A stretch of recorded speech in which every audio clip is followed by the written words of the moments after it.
I'm Silver, and this is the Bloomberg Forum.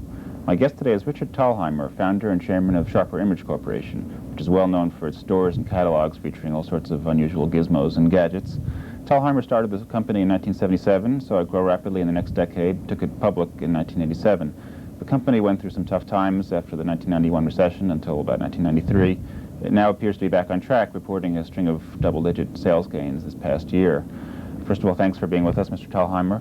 What's different about the SHRP image of today from before the recession, from the 80s? Well, it certainly is interesting how adversity sometimes makes you stronger. And in our case, because we found our market changing in 1990 and encountered the first losses in 15 years, it forced us to rethink our merchandise and our marketing approach.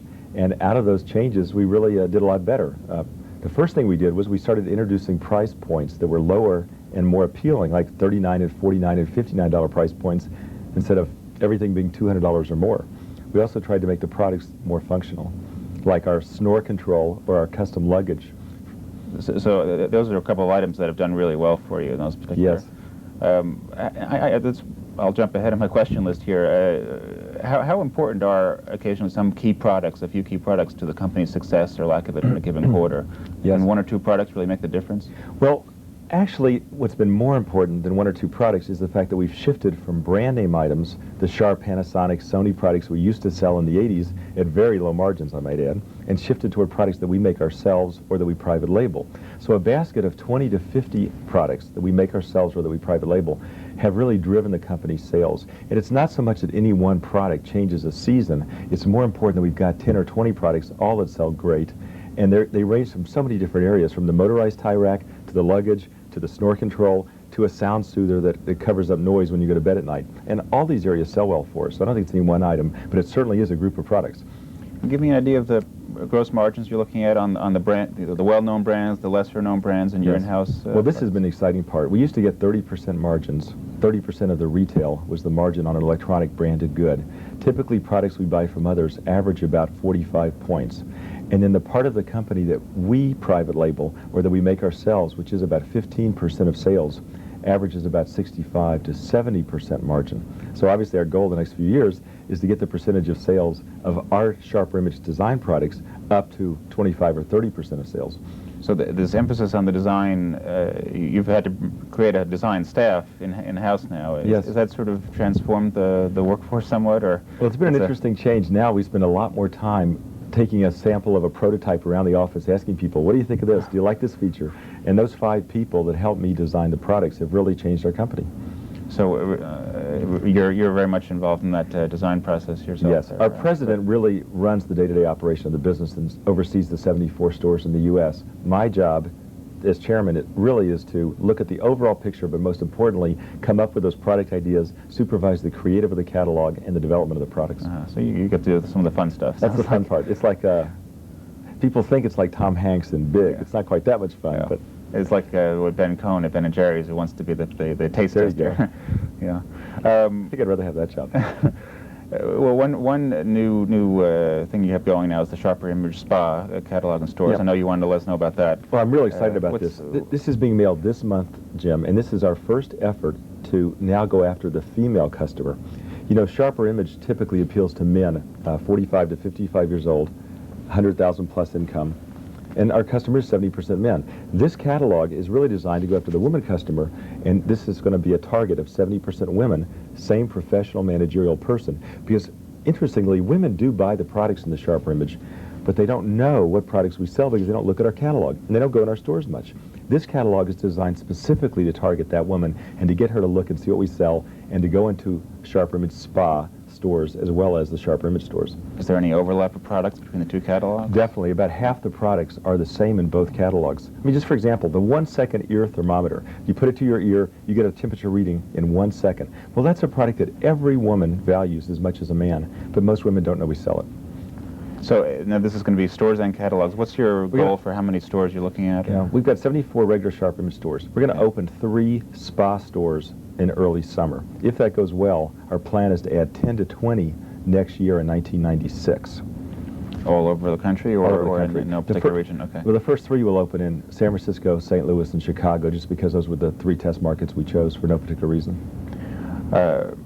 And how do you see Sharper Image Spa contributing to revenues in the coming year? Well, we got some plans that I don't know if they're overly ambitious, but they're a little bit ambitious. Our sales were about $186 million for the year just ended, up about 30%. We plan another 30% increase next year for about 220 to 230 of sales.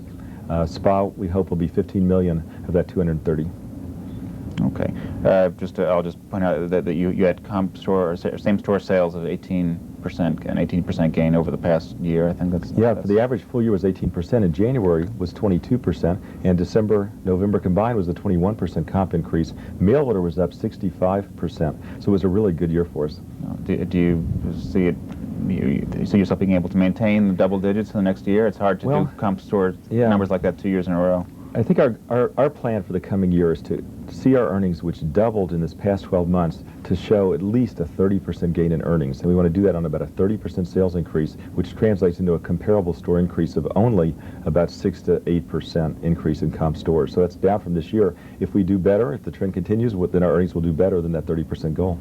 Okay. Well, speaking of earnings, I'll just ask you real quick about your fourth quarter estimates. Where do you see this fourth quarter coming Well, it'll in? definitely come in a penny or two better than last year, which will complete the full year of about 40 to 42 cents for the full year compared to 20 cents for the year before. Okay, so that would make for about 58 to 60 cents for the fourth quarter. Yes. Okay, compared to 55 a year ago, I think you had. Yeah. That seems about right. Yeah.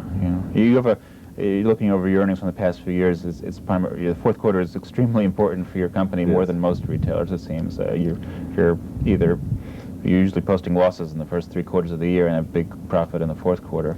Well, you're certainly correct. I will point out we were proud that we did show a profit in the second quarter this year. 2 cents a share. And we are developing a very aggressive wholesale business, selling our Sharper Image Design products to department stores. And we think that will level out our earnings throughout the full year, since they will take delivery in the third quarter and the first quarter for their sales in the second and fourth quarter.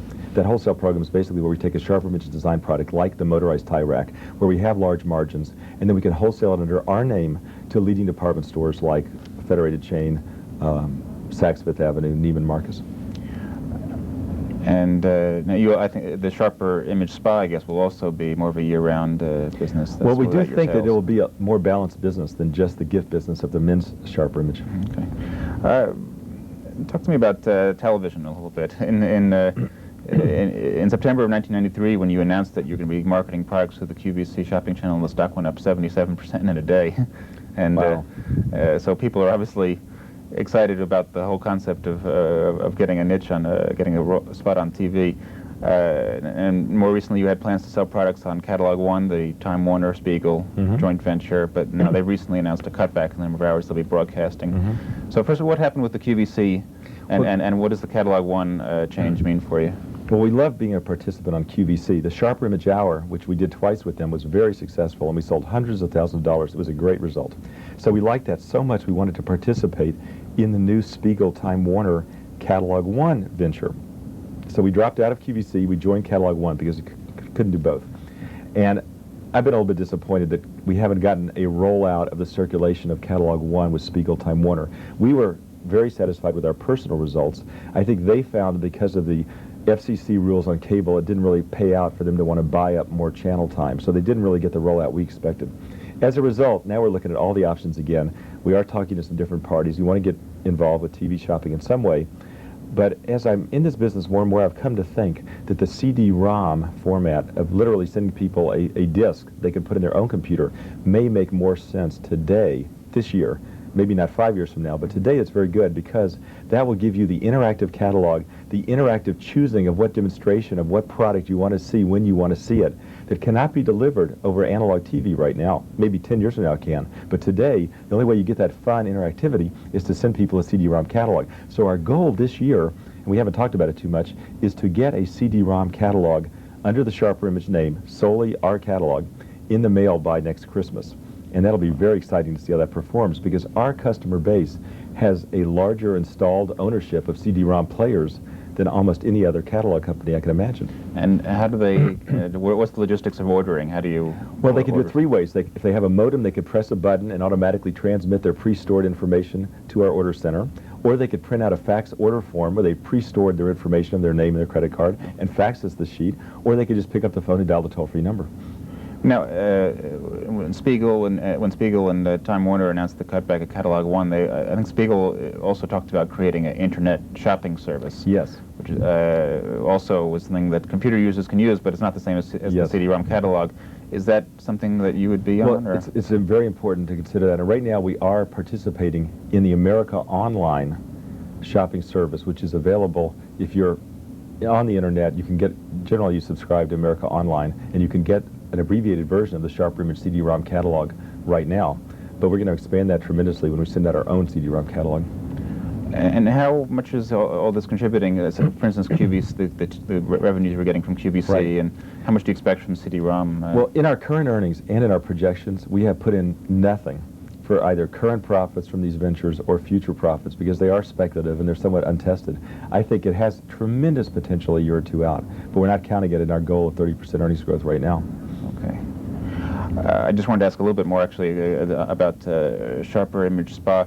Who do you see yourself competing with in that field? I saw, for instance, a comment from you that you're keen to make sure it's not a copy of the Body Shop, for instance. Oh, definitely. Yeah, we're not going to. What's going to be different about it? Well, certainly we're not selling shampoos, body oils, and soaps. There's a lot of companies doing that. What we sell primarily are products that make you feel better, live better, generally through some use of technology, such as massage, gives you stress relief, or an advanced snore control product makes you sleep better at night, or a Tempur-Pedic pillow that actually adjusts to the shape of your head as it warms up with your body heat on it.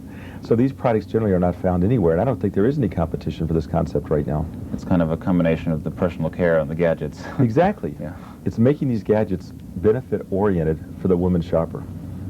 Okay. And more generally, how do you see the company overall?